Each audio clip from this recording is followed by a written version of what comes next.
काय करायचं? हा मागे इतकं टेन्शन घेतलं, इतका स्ट्रेस का घेताय पण तुम्ही?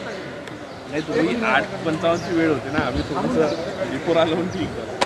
हा वेळ फ्लाईट वेळेवर आला असेल, 10-20 मिनिटं कव्हर केले असतील.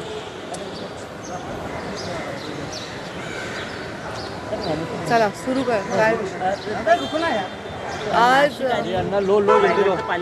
आज मी नागपूर येथे जी आलेली आहे ती माझ्या डिपार्टमेंटच्या कार्यक्रमासाठी आलेली आहे आणि डिपार्टमेंटचा कार्यक्रम हा पूर्वनियोजित होता, त्यासाठी मी आलेली आहे. बोला आता काय.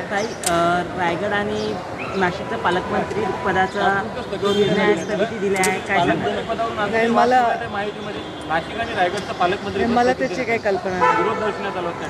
मला त्याची काही कल्पना नाही. माझा विषय माझ्या अखत्यारीत सुद्धा नाही.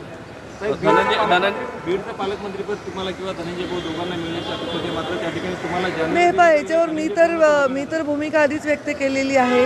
मी प्रेसमध्ये ऑलरेडी त्याच्यावर बोललेली आहे आणि आता मला जालन्याचं पालकमंत्रीपद मिळालेलं आहे. प्रचंड चांगला प्रतिसाद जालन्यातून येत आहे, बरेच लोक उत्साहात आहेत.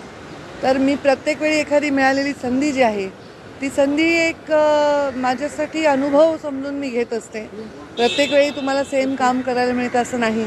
जसं आता मी पूर्णतः संघटनेचं काम केलं, 5 वर्ष कुठल्याही संविधानिक पदावर नव्हते. आता मला बीडचं पालकमंत्री म्हणजे मी बीडची लेक आहे, बीडची सेवा करायची संधी मला मिळाली असती तर अजून आनंद झाला असता. बीडकरांनाही खूप आनंद झाला असता. माझा 5 वर्षाचा कार्यकाळ बीडच्या इतिहासातील सगळ्यात जास्त विकसनशील असा कार्यकाळ राहिलेला आहे, हे कोणत्याही विचारांचा व्यक्ती मान्य करेल.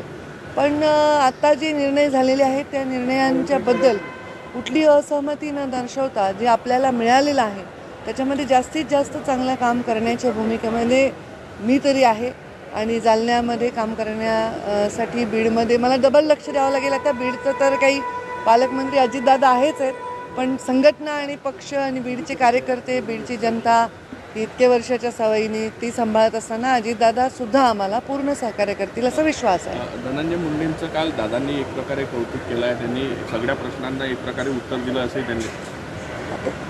म्हणजे आता ह्याच्यावर मी काय उत्तर द्यायचं? मला काही माझा लॉजिकल प्रश्न मला काय माहिती आहे दोघात काय संभाषण झालं याच्यावर तेच उत्तर देऊ शकतील. मी कसं देणार? कोण कोणाला काय म्हणाले याच्यावर मी कधी उत्तर देत नाही. माझ्या भूमिकेबद्दल बोलू शकते. धन्यवाद.